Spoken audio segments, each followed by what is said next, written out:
Magsisimula na tayo. Ang kailangan lang natin, bawang, kamatis, sibuyas, kalamansi, toyo. Ilalagay lang natin dito yung bawang sa may kalamansi. And after, ilagay natin yung sibuyas.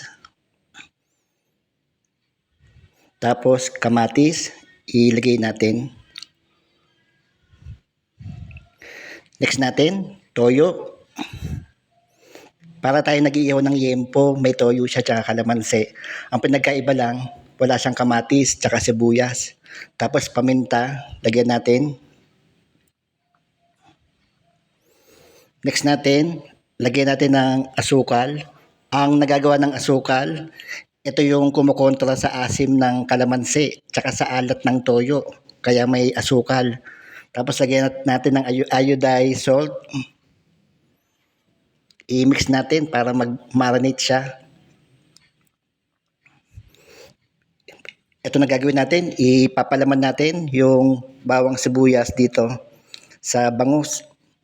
Ang hati niya sa bandang ulo, nandun yung hati niya.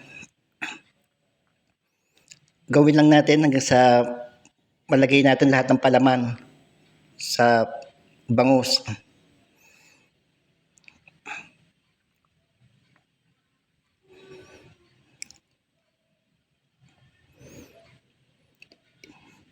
Tapos ibuhos na natin dito yung yung medyo natira pa para ma-marinate siya. Kahit mga 1 oras ibabad lang natin para yung sarsa niya sipsipin ng bangus.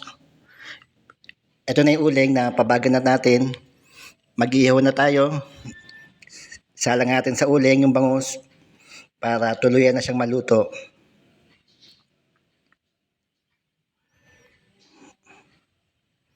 Yan na ang ating inihaw na bangus. Tara mga boss, kain na tayo. Ang sausawan ko dito, toyo't kalamansi na may sili, labuyo. Yun lang mga boss. Maraming pong salamat sa panonood. Bye-bye.